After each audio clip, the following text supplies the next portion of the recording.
जातीचा भेद आहे, हीन आहे, नीच आहे, खालच्या जातीचा आहे, अस्पृश्य आहे, त्याला कोण बंधू मानेल? आणि तुम्हाला जर कोणी बंधू मानणार नसेल तर बजेट कोण देईल? आजच्या बजेटमध्ये तुम्हाला काय ढेकळं आहे?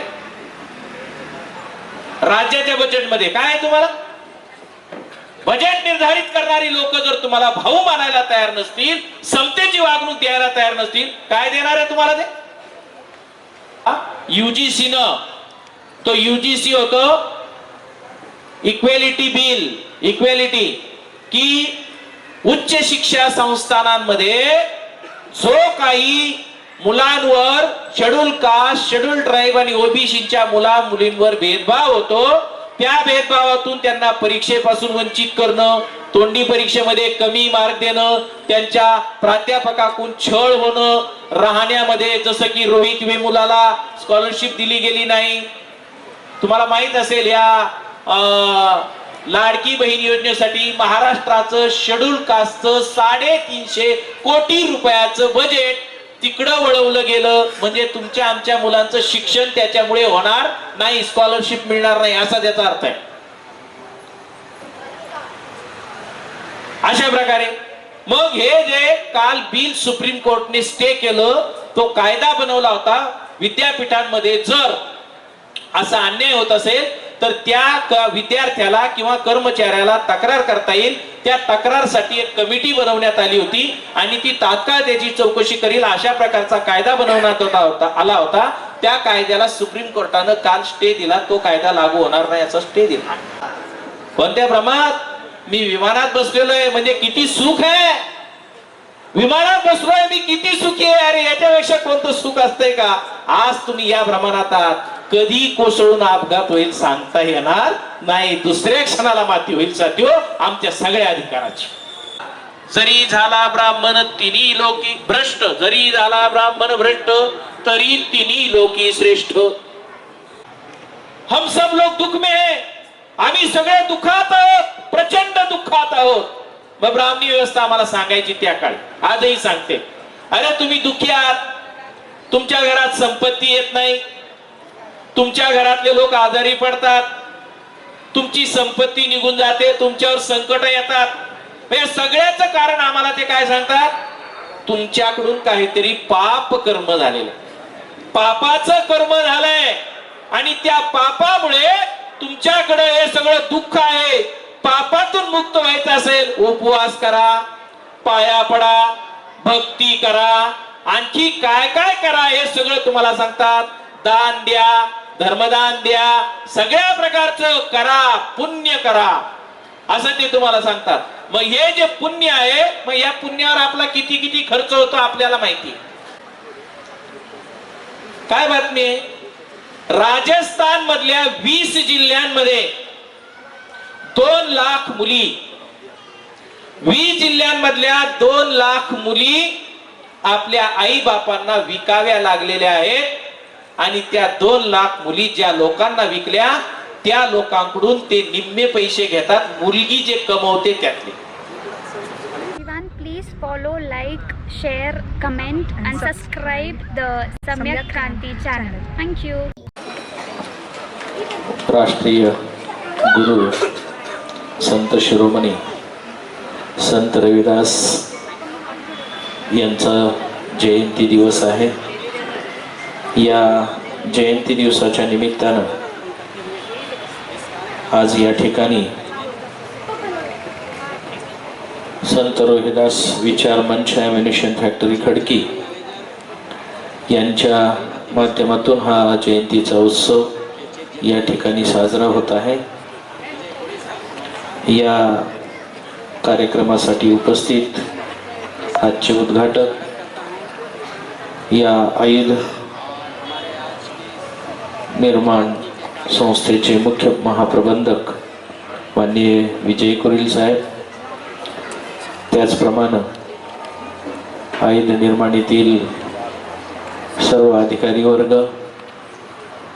आणि या ठिकाणी उपस्थित असलेले या आयुध निर्माणीमध्ये काम करणारे सर्व चर्मकार बांधव, प्रथमतः आपणा सर्वांना या जयंतीच्या निमित्तानं जयंतीच्या हार्दिक शुभेच्छा देतो. ज्या ज्या महापुरुषांनी आम्हा सर्वांना हक्क, अधिकार, मान, सन्मान, स्वाभिमान मिळवून देण्यासाठी अहोरात्र संघर्ष केला, त्या सर्व महापुरुषांना मी या ठिकाणी अभिवादन करतो. आजच्या या कार्यक्रमाच्या निमित्तानं आपण सर्वांनी समाजाचा एक मेळावा या ठिकाणी भरवला आणि ह्या मेळाव्यामध्ये संत रविदासांचा विचार आपणा सर्वांपर्यंत पोहोचावा म्हणून प्रबोधन करण्यासाठी आपण सर्वांनी मला या ठिकाणी आमंत्रित केलं, निमंत्रित केलं. त्याबद्दल मी आपणा सर्वांचा आभारी आहे. साथियो, संत रविदासांचा विचार आपल्याला समजून घ्यायचा असेल, त्यांचं जीवन कार्य सुद्धा समजून घ्यावं लागेल, वर्तमान परिस्थिती समजून घ्यावी लागेल. आम्हाला नेमकं काय करायचंय, काय केलं पाहिजे, आजची आमची स्थिती काय आहे, ही का निर्माण झालेली आहे, या जर गोष्टी आपण समजून घेतल्या, अर्थात आजच्या परिस्थितीमध्ये संत रविदासांच्या त्या काळात त्यांनी केलेल्या कार्याचं महत्त्व आम्हाला आज समजून घ्यावं लागेल. संत रविदासांच्या कालखंडामध्ये त्यांचा जन्म आपल्याला माहिती आहे, आपल्याच जातीमध्ये, चर्मकार जातीमध्ये झाला. आणि या चर्मकार जातीमध्ये आपण संत रविदासांचं एक संत म्हणून, एक महान व्यक्ती म्हणून त्यांच्याकडे पाहतो. त्यांना संत का म्हटलं जात आहे, आपल्याकडे बऱ्याच त्यांच्याविषयी कथा, कल्पना सुद्धा सांगितल्या जातात. जसे की ते एका राजाच्या, म्हणजे ते काशीला असताना भक्ती करायचे आणि त्या भक्तीमधून त्यांच्या जीवनामध्ये जी शक्ती निर्माण झाली, त्या शक्तीतून कोणा एका वाटसरूला गंगेमधून सोन्याचं कडं मिळालं, ते राजाला दिलं वगैरे, अशा प्रकारची कल्पना आपल्याला त्यांच्यासाठी सांगितली जाते. वास्तविक संत रविदासांचा अभंग आहे, दोहा आहे, त्याच्यामध्ये ते असं म्हणतात, भक्ती भ्रम है सो जान. म्हणजे कोणत्याही प्रकारची भक्ती करणं हा भ्रम आहे. मग त्यांनी त्याच्यामध्ये भक्तीचे अनेक प्रकार सांगितलेत. उलट टांगून घेणे, एका पायावर उभं राहणे, पाण्यात उभं राहणे, उपवास करणे, अशा प्रकारे कोणत्याही प्रकारची जर तुम्ही भक्ती करत असाल तर तो भ्रम आहे. आता भ्रम याचा अर्थ काय, एखाद्या व्यक्तीला अचानक माग कोणीतरी येत आहे असं वाटतं, अचानक माझा पाठलाग कोणीतरी करतंय असं वाटतं, मग आपण त्याला काय म्हणतो, अरे तुला भ्रम होतोय. एखाद्या व्यक्तीला एक वस्तू पाहिली तर त्या दोन वस्तू दिसतात, एक वस्तू ऐवजी दोन दिसल्या तर आपण त्याला काय म्हणतो, तुला भ्रम होत आहे, वस्तू एकच आहे. मग त्याला आपण काय सांगतो, मग मी काय केलं पाहिजे, आपण त्याला सांगतो तू डॉक्टरकडे जा, तुला काय करून घ्यावे लागतील, उपचार करून घ्यावे लागतील. आणि उपचार केलं की मग तुला जर भीती वाटत असेल, माग कोणी पाठलाग करत असेल, तर मग तुला तसं वाटणार नाही, तुझा भ्रम दूर होईल. म्हणजे भ्रम हा एक आजार आहे. आणि संत रविदास असं म्हणतात, अशा प्रकारे कोणत्याही प्रकारची भक्ती करणं, हे भक्ती करणं हा भ्रम आहे आणि असा आजार आहे. तो आजार आपल्याला असता कामा नये. इतकं स्पष्टपणे कर्मकांडाविषयी, भक्तीविषयी संत रविदास सांगतात. मग असं सांगणारे संत रविदास भक्तीनं कडं मिळालं याच्यावर विश्वास ठेवून त्यांच्यामध्ये अशा प्रकारच्या चमत्काराच्या आधारावर त्यांना संत मानणं हा त्यांचा खरं तर अपमान आहे. म्हणून संत रविदास जर आपल्याला समजून घ्यायचे असतील तर इथं प्रत्येक खांबावर संत रविदासांचे विचार लिहिलेले आहेत. ते विचार आम्ही वाचले पाहिजेत, समजून घेतले पाहिजेत. विचारातून आम्हाला काय कळतील, संत रविदास कळतील. मग संत रविदासांचा विचार नेमका काय आहे तो विचार जर आम्ही समजून घेतला तर संत रविदासांचा संघर्ष नेमका कशासाठी होता ते आम्हाला समजून घेता येईल. संत रविदासांचा एक विचार मी तुम्हाला सांगू इच्छितो. संत रविदास काय म्हणतात? संत रविदास असं म्हणतात, जात पात के फेर में, पहिलाच लिहिला इथं समोरच आहे, जात पात के फेर में उलझ रहे सब लोग, मनुष्यता को खा रहा है रैदास जात का रोग. म्हणजे संत रविदास काय म्हणतात की जाती पातीच्या फेऱ्यामध्ये सगळे लोक अडकून गेलेले आहेत. हा या जातीचा, तो त्या जातीचा, हा खालच्या जातीचा, हा वरच्या जातीचा, हे जे जातीपातीचा भेदभाव आहे त्याच्यामध्ये सगळे लोक अडकून गेलेले आहेत. आणि मनुष्यता को, मानवता को, मानवता कशात आहे? प्रेम, एकमेकांविषयीचा जिव्हाळा, बंधुता, न्याय, समानतेची वागणूक, आदराची वागणूक, तुच्छतेची वागणूक न देणे, सन्मानाने वागवणे, ह्या सगळ्यामध्ये मानवता आहे. मग ही जी मानवता आहे, मनुष्यता आहे, ती खात आहे, संपवत आहे कोण? रैदास. रैदास महाराज म्हणतात जातीचा रोग, जात का रोग. म्हणजे मनुष्यता जर संपत असेल तर कशाने संपते? जाती व्यवस्थेने संपते. एक ही गोष्ट सांगितली संत रविदासांनी. दुसरा त्यांचा जो आहे तो तुम्हाला सांगतो मी. ते काय म्हणतात? जाती जाती में जाती है, जात जात में जाती है, जो केलन में पात. जसं केळ्याचं फुल जर तुम्ही पाहिलं, त्याची वरची परत काढली तर आत परत एक परत असते, ती परत काढा परत त्याच्यात आत एक परत असते, ते उलगडत जा 7, 8, 10, 20, 25 जोपर्यंत बारीक कळीपर्यंत आपण जात नाही ते एकाच्या आत एकाच्या आत एकाच्या आत. मग संत रविदास असं म्हणतात की जाती जाती में जाती आहे. याचा अर्थ काय? एक जात चांभार, त्याच्यात परत जाती आहे, आमका चांभार, तमका चांभार, हरळे चांभार, अशा जवळजवळ चांभारांच्या 10-12 जाती. असं प्रत्येक जातीत आहे. तुम्हाला आश्चर्य वाटेल, भारतात किती जाती माहितीये? शेड्यूल कास्ट म्हणजे अनुसूचित जाती, अस्पृश्य ज्यांना म्हणतात, त्या ज्यांना स्पर्श करायचा नाही, अशा जातींची संख्या म्हणजे आपण चांभारासकट सगळे, या जातींची संख्या 1790 आहे. म्हणजे 1800 जाती या चांभारांच्या सगळ्या भारतात आहे. आदिवासींच्या 750 जाती आहेत, ओबीसींच्या 3743 जाती आहेत. एकूण जातींची संख्या आहे 6000. आणि या जातींमध्ये 12 उपजाती म्हणजे 72,000 जाती आहेत भारतात. जाती म्हणून संत रविदास असं म्हणतात, जात जात में जाती है, जो केलन में पात. केळ्याच्या पानामध्ये पानं जशी असतात म्हणजे फुलामध्ये, तशा प्रकारच्या जातीत जाती आहेत. त्याच्यामुळं काय झालंय? रैदास मनुष्य न जुड सके. त्याच्यामुळं काय होत आहे? माणसं एकत्र येत नाहीत, विभागली गेली. जब तक जात न जात, जोपर्यंत जात जाणार नाही तोपर्यंत माणसं एकत्र येणार नाही, माणसं माणसासारखी वागणार नाही. आता मी हे तुम्हाला का सांगितलं? त्याचं कारण हे रविदासांनी आम्हाला हे जातीचं समीकरण, जातीची समस्या, जातीवर टीका असं का केलंय? ते आपोआप नाही केलं. रविदास संत होण्याला कारण आहे. त्यांचा विश्लेषण त्यांनी आधी विचार केला. समाजाच्या दुःखाचं कारण काय? समाजाच्या समस्येचं कारण काय? समाज बंधू भावानं का वागत नाही? समाजात लोक न्यायानं का वागत नाहीत?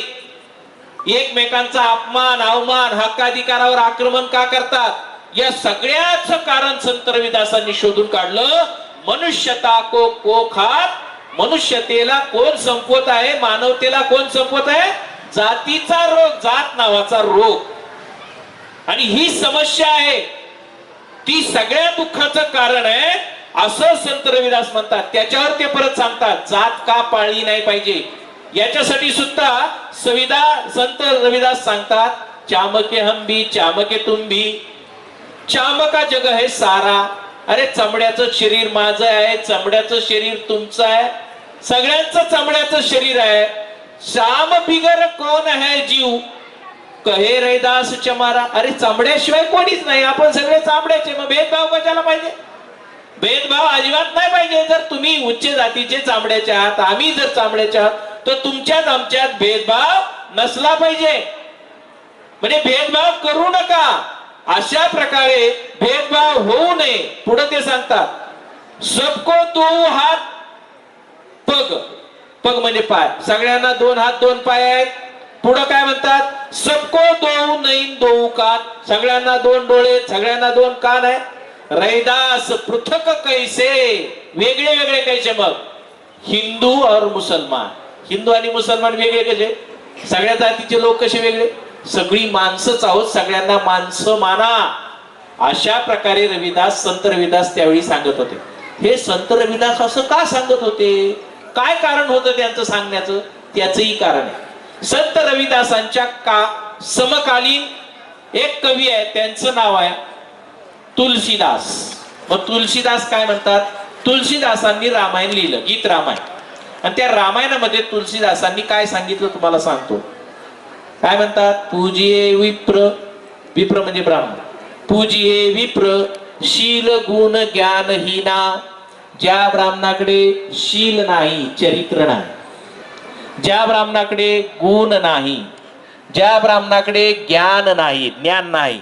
पूजिये विप्र गुल शील गुण ज्ञान हीना. ज्याच्याकडे शील नाही, चरित्र नाही, गुण नाही, ज्ञान नाही, असा कोणीही असला, कोण विप्र, पूजिये, त्याची पूजा करा. आपण करतो की नाही, घरी आलेल्या ब्राह्मणाला, पूजा करायला आलेल्या ब्राह्मणाला आपण विचारतो का तू आंघोळ करून आलास का, तू शीलवान आहेस का, तुझं मन बुद्धी शरीर पवित्र आहे का, असं काही विचारत नाही आपण त्याला. असं विचारतो का आपण त्याला तू गुणवान आहेस का, तू किती शिकलेला आहे, तू पोस्ट ग्रॅज्युएट आहे का, डॉक्टरेट आहे का, तू विद्वान आहे का, असं काही विचारत नाही आपण त्याला. त्याला आपण ज्ञान विचारत नाही, तो गुणवान आहे का ते विचारत नाही. तो कसाही असला, तो कसाही असला, जरी झाला ब्राह्मण तिन्ही लोकी भ्रष्ट, जरी झाला ब्राह्मण भ्रष्ट तरी तिन्ही लोकी श्रेष्ठ. संत रामदास, रामदास काय म्हणतात, ब्राह्मण कितीही झाला भ्रष्ट तरी काय असतो, तिन्ही लोकी श्रेष्ठ. तेच तुलसीदास म्हणतात, पूजिये विप्र शील गुण ज्ञानहीना, न पूजिये शूद्र, शूद्र म्हणजे ओबीसी एससी, न पूजिये शूद्र, तरी शूद्राची मात्र पूजा करू नका. कोणता, जो शील गुण ज्ञान प्रवीणा, शीलामध्ये गुणामध्ये ज्ञानामध्ये प्रवीण असलेला शूद्र असला त्याची मात्र पूजा अजिबात करायची नाही. उसको मत पूजिये. ब्राह्मण म्हणतो पूजू नका. मग संत रविदासांनी बाणी लिहिली. त्यांनी लिहिलं, काय लिहिलं, रैदास, रैदास काय म्हणतात, ब्राह्मण मत पूजिये जो होवे गुणहीन. अशा ब्राह्मणाची अजिबात पूजा करू नका जो गुणहीन आहे. मग काय करा, पूजिये चरण चांडाल के जो होवे गुण प्रवीण. अरे चांडाळ जरी असला म्हणजे जातीत सगळ्यात खाली असला, गुण प्रवीण असला तर त्याची पूजा केली पाहिजे. याच्यातून काय आहे, ब्राह्मणाला संघर्ष काय, कसाही ब्राह्मण असला पूजा करा. संत रविदास म्हणतात अजिबात पूजा करू नका, चांडालाची पूजा करा प्रवीण असलेल्या. याचा दुसरा अर्थ काय, एक व्यवस्था आहे ब्राह्मणाला सर्व अधिकार देणारी, वर्चस्व देणारी, आणि दुसरी व्यवस्था आहे जाती व्यवस्थेच्या आधारावर, वर्ण व्यवस्थेच्या आधारावर चांभारांना असेल किंवा शूद्रांना असेल, अतिशूद्रांना असेल, सर्व प्रकारचे अधिकार नाकारणारी.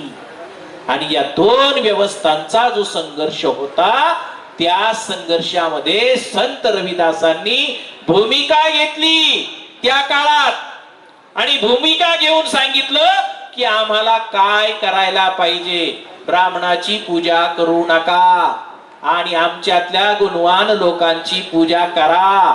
जरी ब्राह्मण तुम्हाला सांगत असला तरीही असं करू नका, हे संत रविदासांनी सांगितलं. आणि त्याच्यासाठी त्यांनी आजीवन संघर्ष केला. हा संघर्ष त्यांनी केला. आणि तो कशासाठी केला, मग त्यांनी दोन गोष्टी सांगितल्या. दोन गोष्टी सांगितल्या संत रविदासांनी.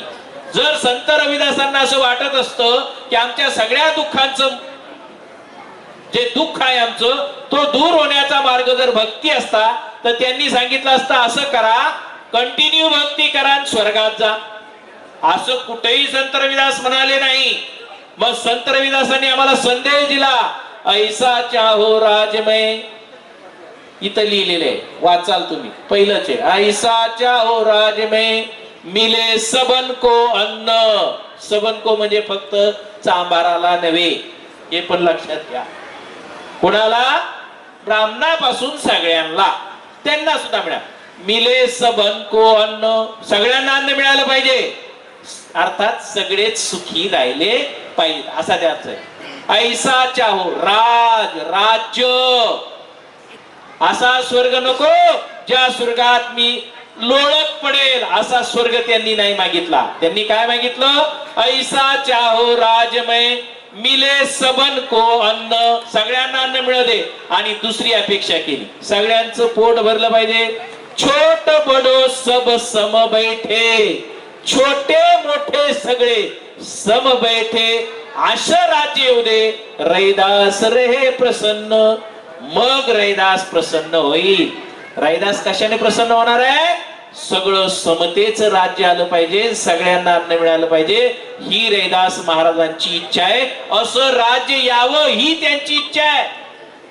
दुसरी गोष्ट, त्यांनी त्यांच्या वाणीमध्ये बेगमपुरा नावाची संकल्पना, त्यांना काय पाहिजे होतं? हे राज्य म्हणजे काय पाहिजे होतं? बेगमपुरा यावा, बेगमपुरा यावा अशी अपेक्षा त्यांनी केली. मग तो बेगमपुरामध्ये ते काय म्हणतात, कोणता बेगमपुरा पाहिजे? त्या बेगमपुऱ्यामध्ये त्यांनी संकल्पना मांडली. बेगमपुरा कसा असेल? त्याच्यात दुःख असणार नाही, कोणीच दुःखी असणार नाही. बेगमपुऱ्यामध्ये कोणीही दुःखी असणार नाही. दुसरी गोष्ट त्यांनी सांगितली, बेगमपुऱ्यात कुणावरही अन्याय होणार नाही. बेगमपुरा, त्यांचं राज्य म्हणजे बेगमपुरा. ऐसा चाहो राजमय, मग बेगमपुरा. मग ते बेगमपुरा काय? कोणी दुःख असणार नाही, कोणावर अन्याय होणार नाही, दुखित पीडितांना कोणताच कर असणार नाही. बघा राज्याची संकल्पना काय. दुखित आणि पीडित लोकांना कर सुद्धा असणार नाही. सगळे लोक समानतेने वागतील, कुठल्याच प्रकारची जाती व्यवस्था भेदभाव असणार नाही. अशा प्रकारचं राज्य यावं ते मी स्थापन करण्यासाठी माझं अहोरात्र जीवन समर्पित करीत आहे, असं ते आपल्या वाणीमध्ये म्हणतात. आपल्या वाणीमध्ये ते काय म्हणतात की असं बेगमपुऱ्याचं राज्य, ऐसा चाहो राज, हे बेगमपुरा स्थापन झाला पाहिजे. आणि याच्यासाठी संत रविदासांनी आपल्या जीवनात कार्य केलं. हे कार्य केलं म्हणून संत आहे, हे कार्य त्यांनी केलं म्हणून संत आहेत. ही गोष्ट आम्ही लक्षात घेतली पाहिजे. मग त्यांच्या जयंतीच्या, असा माणूस आपल्या समाजात आपल्या जातीत जन्माला आला, आपल्याला त्याचा गौरव असला पाहिजे.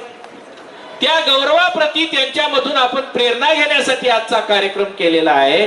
मग त्यांच्या जीवनातून प्रेरणा घ्यायची असेल तर असं राज्य आलं पाहिजे जिथं समता पाहिजे, जिथं न्याय पाहिजे, बरोबर की नाही?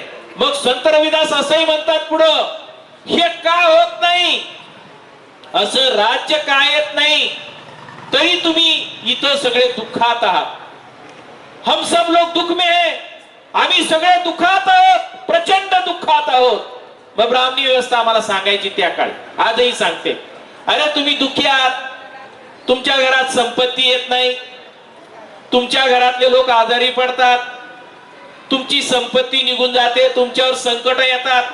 हे सगळ्याचं कारण आम्हाला ते काय सांगतात, तुमच्याकडून काहीतरी पाप कर्म झालेलं, पापाचं कर्म झालंय आणि त्या पापामुळे तुमच्याकडे हे सगळं दुःख आहे. पापातून मुक्त व्हायचं असेल, उपवास करा, पाया पडा, भक्ती करा, आणखी काय काय करा, हे सगळं तुम्हाला सांगतात. दान द्या, धर्मदान द्या, सगळ्या प्रकारचं करा, पुण्य करा, असं ते तुम्हाला सांगतात. मग हे जे पुण्य आहे, मग या पुण्यावर आपला किती किती खर्च होतो आपल्याला माहिती.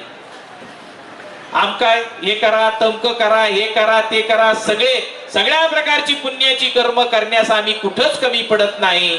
पण एवढं पुण्य करून ह्या जन्मात सुख मिळत नाही, दुःखच राहतं.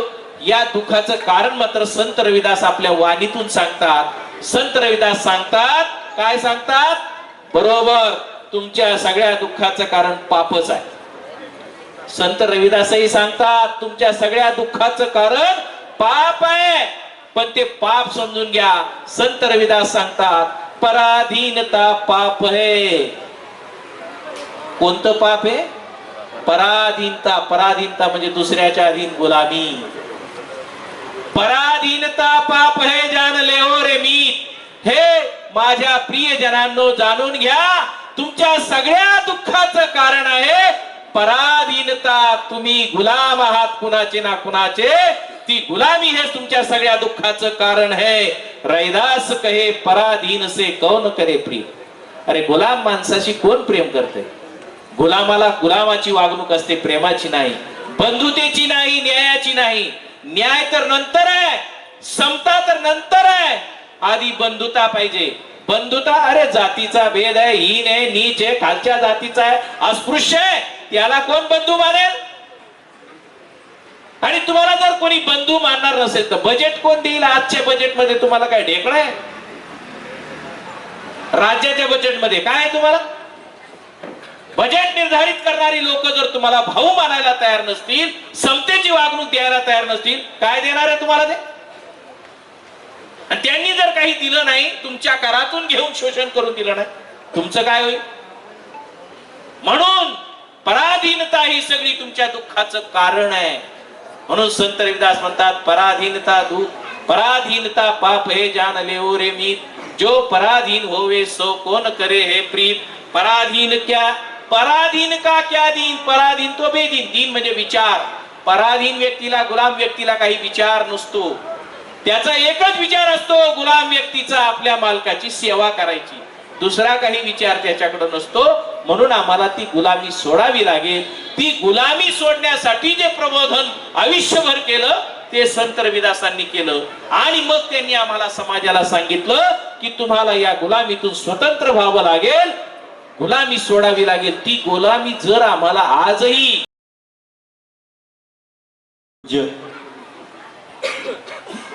जिनकी प्रेरणा हम हमेशा लेते हैं, श्री संत रविदास महाराज जी को नमन करते हुए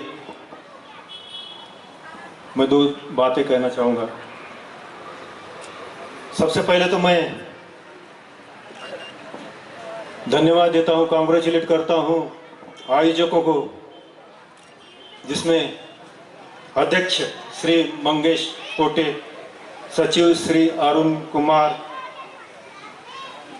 ट्रेजरर नीलेश गोपीचंद कदम और यहाँ पर उपस्थित आधे से ज़्यादा लोग तो बहुत बार यहाँ पर कार्यकर्ता के रूप में काम कर चुके हैं, जिनको मैं अच्छी तरह से जानता हूँ. मिस्टर गोरख थोरात, मिस्टर भंडारे, हमारे जादव साहब और सब संत रविदास विचार मंच के जो कार्यकर्ता लोग हैं, उनको भी मैं अभिनंदन देता हूँ, कांग्रेचुलेशन करता हूँ कि वो इस प्रथा को आगे बढ़ाते हैं और आगे उत्तरोत्तर प्रगति होती जा रही है. अब आज हमने देखा है कि यहाँ पर बाहर में ये कार्यक्रम का आयोजन किया गया है. अंदर कोई क्या कहता था ये कुछ सुनने का मौका नहीं था.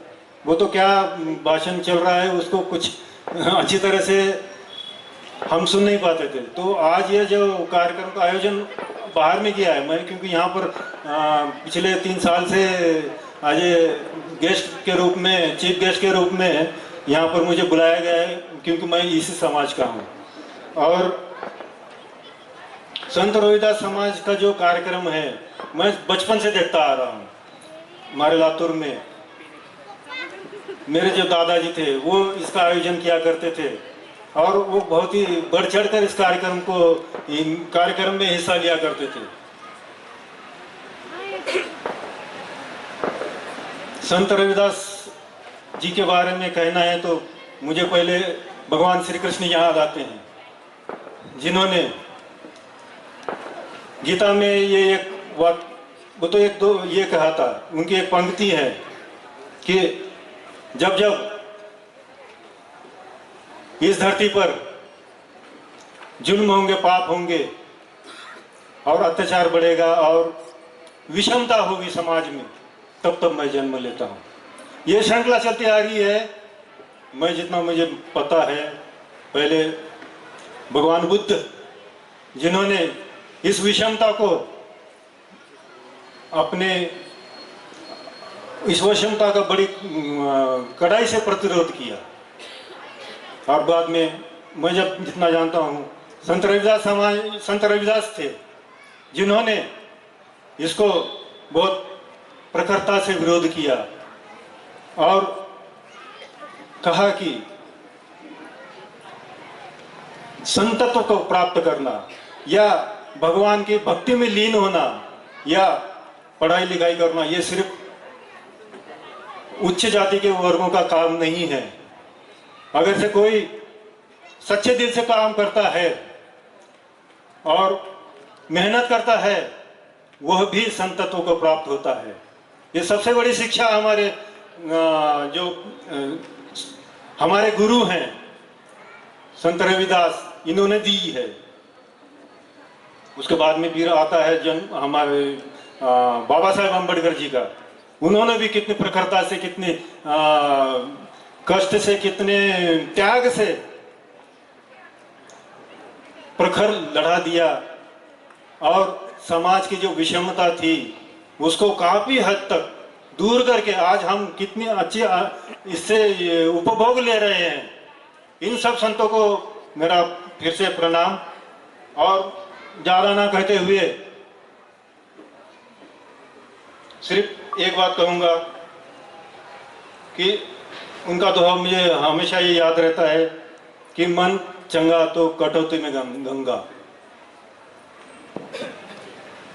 हमारा मन ये सब बातों की जड़ है। अगर से हमारा मन साफ है तो और हम मेहनत करते हैं तो हमें हमारे लक्ष्य की प्राप्ति जरूर मिलती है, अवश्य मिलती है।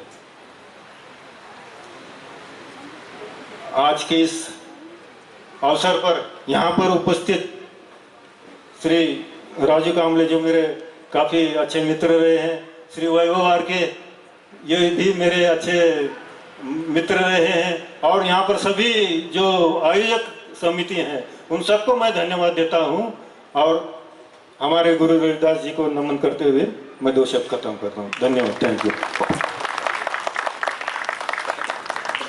फॅक्टरी खडकीमधून ज्यांनी DS4 बहुजन समाज पार्टी आणि बामसेप नावाचं संघटन निर्माण करून जे फुले, शाहू आणि आंबेडकर जे महाराष्ट्रापुरते सीमित करून ठेवलेले ते राष्ट्रीय स्तरावर ज्या व्यक्तींनी पोहोचवलं ते मान्यवर कांशीरामजी साहेब अशा सर्व मूल्यवासी बहुजन महापुरुषांना विनम्र अभिवादन करतो। मित्रांनो, आपण वेगवेगळ्या गावातून, वेगवेगळ्या जिल्ह्यातून, वेगवेगळ्या राज्यातून या ठिकाणी सरकारी नोकरीमध्ये आलो आणि ह्या खडकी परिसरामध्ये 90% जो प्रिमायसेस आहे तो सेंट्रल गव्हर्नमेंटचा आहे आणि त्या सेंट्रल गव्हर्नमेंटमध्ये 1 नंबरची फॅक्टरी ॲम्युनिशन फॅक्टरी खडकी आणि 2 नंबरची फॅक्टरी आहे एची फॅक्टरी। त्या दोन्ही फॅक्टरीच्या चर्मकार बांधवांना 2008 पासून एक तर जे कारवत झाले ते अरुण ताथवडे सर, त्यानंतर आमचे गोरखनाथ थोरात सर, तानाजी महाजन सर आणि आपले चौथे संस्थापक आहे भीमाशंकर वाघमारे यांनी 2008, 2009 आणि 2010 मध्ये अशा सर्व लोकांना एकत्रित केलं, ग्राउंड लेवलला काम केलं आणि 2008 पासून आणि प्रॅक्टिकल 2010 पासून आज तागायत संत रोहिदास महाराजांची जयंती आपण ह्या प्रिमायसेस मध्ये करत आहोत। मित्रांनो, जेवण करणे हा काय आपला उद्देश नाहीये। संत रोहिदास महाराजांचे विचार आणि मान्यवर कांशीरामजी साहेबांचे विचार किंवा सर्व मूलनिवासी बहुजन महापुरुषांचे विचार आपल्यापर्यंत आले पाहिजे हा प्रामाणिक उद्देश संत रोहिदास विचार मंचाचा असतो।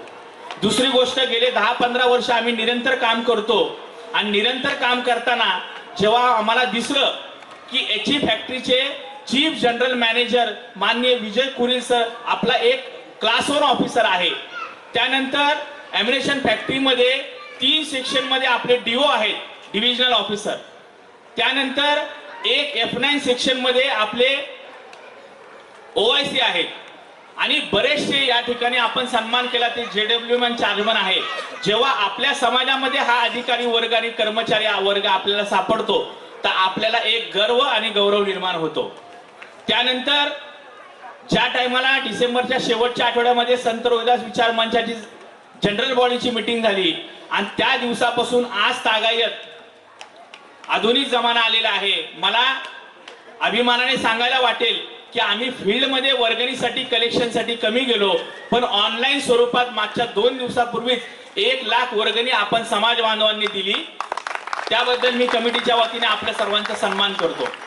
आणि ह्या वर्षी तुम्ही एक बघितलं असेल की आपण बऱ्याचशा गोष्टीला आपण चॅलेंज म्हणून स्वीकार केलं आणि ते चॅलेंज आपल्या सर्वांच्या सहकार्याने आपण ते अचीव केलेलं आहे. तर 1 नंबरचे चॅलेंज आहे की संत रविदास विचार मंचाची जी जयंती आहे ती कधी पण एप्रिल मे मध्ये होते. आज रविवार 1 फेब्रुवारीला संत रोहिदास महाराजांची नॅशनल लेवलला जयंती होत आहे आणि त्याच दिवशी आपण ही जयंती साजरी करत आहोत. दुसरी अचिव्हमेंट आपली ही आहे की मी बघतोय की जे लोक संस्थापक लोक झाले, जे लोक माजी अध्यक्ष झाले, 1-1, 2-2 महिने पूर्ण फॅक्टरीत फिरायचे, तेव्हा कुठे 1 आणि सव्वा लाख रुपये कलेक्शन यायचं. पण मला अभिमान वाटतो की फक्त सोशल मीडिया आणि गुगल पे वर आपण 1 लाखाची जी अमाऊंट आहे आपण सर्वांनी ते सहकार्य केलं आणि ती फंडिंगची यादी जर बघितली तर अभिमान वाटतो की प्रत्येक कर्मचाऱ्यांनी 1000 तर मिनिमम दिलेले आहेत. बऱ्याचशा लोकांनी 2000चं कलेक्शन, बऱ्याचशा लोकांनी 5000चं कलेक्शन. मला अभिमान वाटतो की जे आमचे डीओ आहे शैलेश जाधव सर, त्यांनी कमीत कमी 7 ते 7,500 रुपये आपल्याला देणगी दिलेली आहे. त्यांचा मी विशेष सन्मान करतो. त्याचबरोबर ह्या टायमाच्या ज्या स्पर्धा आहे, मला माहिती, कारण मी केडर कार्यकर्ता आहे, की ह्या टायमाला सन्मान एवढे झाले की आपण बोर झालो. परंतु ते सन्मान आम्ही ज्या स्पर्धा घेतल्या त्याच्यामध्ये महिलांची स्पर्धा आता आभारानंतर होईल, ज्याला आमचे विनोद बामणे सर ते आणि गोरख मोरे सर त्याला टेकल करतील. परंतु 1 नंबरची स्पर्धा जी आपण घेतली म्हणजे प्रत्येक गोष्टीमध्ये आपण त्या व्यक्तीचं टॅलेंट बघितलेलं आहे ना. आपण अधिकाऱ्यांचा सन्मान केला, त्याच्यामध्ये 1 नंबरची स्पर्धा आपण वक्तृत्व स्पर्धा घेतली. मित्रांनो, आपण खाली बसून श्रोत्याच्या लाईन मध्ये बसून दुसऱ्याच्या नुक्स काढणं खूप सोपं आहे, परंतु इथं विचार मंचावर आल्यानंतर चांगल्या लोकांना घाम फुटतो. आणि आपली जी मुलं आणि मुली आहेत आजच्या तारखेमध्ये ते येऊन आपल्याला संत रोहिदास महाराज आणि महापुरुषांचे विचार सांगतात, ही खरं त्यांचं कौशल्य आहे. 2 नंबरची स्पर्धा आपण घेतली की अरुण कुमारने आमच्या खूप मेहनत केली आणि प्रश्न मंजुषा म्हणजे सोप्या भाषेमध्ये की त्या व्यक्तीचं टॅलेंट बघितलं जातं. 3 नंबरची स्पर्धा घेतली आपण निबंध स्पर्धा, आणि ज्या सन्मान केलेला आहे, मग ते जगन्नाथ गुजर असतील, आमचे उत्तम महाजन असतील, आमचे कवी बोरसे सर असतील, म्हणजे त्या गोष्टीच्या टॅलेंटला आपण महत्व दिलेलं आहे. दुसरी गोष्ट, हा कार्यक्रम फेसबुकवर लाईव्ह चालू आहे, म्हणजे हा देशभरामध्ये कार्यक्रम बघितला जात आहे. माझी विनंती आहे की कार्यक्रमाचा आभार झाल्यानंतर महापुरुषांच्या विचारधारेची या ठिकाणी पुस्तक आहे, पुस्तक स्टॉल आहे, प्रत्येकाने 1 तरी पुस्तक दिलं असेल. ज्या टायमाला तुम्ही हा कार्यक्रम संपून घरी जाल आणि ते इन्व्हॉल्व खोलून आपलं गिफ्ट बघचाल, ते गिफ्ट पण एकदम आयडियल आहे. काही प्रमुख लोकांना आपण अशोक स्तंभ दिलेले आहेत, जे आपल्या भारताचा सन्मान आहे. ते इन्व्हॉल्व खोलल्यानंतर प्रत्येक माणसाला संत रोहिदास महाराज काय आहे, कारण संत रोहिदास महाराज हे खास करून महाराष्ट्रामध्ये भक्तीच्या अनुषंगाने आलेले आहेत. पण संत रोहिदास महाराज हे भक्तीच्या अनुषंगाने नाही, ते मानव मुक्तीच्या अंगाने कसे आहेत हे आम्ही एक पुस्तक दिलेलं आहे संत रोहिदास महाराजांचं. दुसरं पुस्तक दिलंय की जे मी जनरल मॅनेजर, जे डीओ सांगितले, जे OIC सांगितले, जे JWM सांगितले आणि जे चॅरमॅन सांगितले, हे इंजिनियर ग्रुपमध्ये येतात. तर त्या प्रत्येकाला आम्ही त्या एन्व्हलप मध्ये एक पुस्तक दिलंय की जो इंजिनियर असतो त्याचं समाजाप्रती काय दायित्व आहे. आम्हाला अभिमान आहे की या ठिकाणी 5 ते 10 लोक आहेत जे डॉक्टर आणि मेडिकल फील्डशी संबंधित आहे. तर मेडिकल फील्डशी संबंधित एखाद्या व्यक्तीने त्याचं समाजाप्रती काय दायित्व आहे अशा टाईपचे आम्ही जे आहे गिफ्ट दिलेलं आहे. मला अधिकचा वेळ घ्यायचा नाही. आपण सर्वांनी आमच्या ह्या कमिटीला जो सहकार्य केलं त्याबद्दल मी सर्वांचा आभारी आहे. दुसरी गोष्ट, हे संत रविदास विचार मंच फक्त ह्या एक जयंती आणि हा समाज मेळावा करून थांबणार नाही. एक अध्यक्षाच्या नात्याने सर्वांच्या सहकार्याने मी आत्ताच डिक्लेअर करतो की येत्या रविवारी 15 मार्चला मान्यवर कांशीराम साहेबांचा जयंती आहे, तो पण आपण कार्यक्रम घेणार आहोत. त्याच्यानंतर अजून एक गोष्ट आता डिक्लेअर करतो की भारतामध्ये संत रोहिदास महाराज यांचं धाम आउट ऑफ महाराष्ट्र आहे, पण दुसऱ्या नंबरचं धाम आपल्या पुण्यामध्ये कात्रज मध्ये आहे आणि आपल्या बऱ्याचशा कर्मचाऱ्यांनी ते धाम नाही बघितलंय. तर आपण संत रविदास विचार मंचातर्फे धामला आपण सामूहिकरित्या आपण जाणार आहोत. तर या सर्व गोष्टीला आपण सहकार्य कराल अशी मी आशा करतो. आणि आजचे आपले जनरल मॅनेजर आदरणीय विजय कुरील सर आणि आपले मार्गदर्शक आदरणीय गोरख वेताळ सर आणि सर्वांच्या सहमतीने आजचा कार्यक्रम इथेच संपन्न झाला असं मी जाहीर करतो. ह्याच्यानंतर महिलांची संगीत खुर्ची पण होईल, कारण संगीत खुर्चीसाठी आम्ही गिफ्ट आणून ठेवलेलं आहे. नाही तर महिला आपल्यावर कंप्लेंट करतील. तर महिलांचा पण संगीत खुर्चीचा कार्यक्रम होणार आहे आणि साईड बाय साईड जेवण पण होणार आहे. धन्यवाद. जय रोहिदास, जय काशीराम, जय भारत.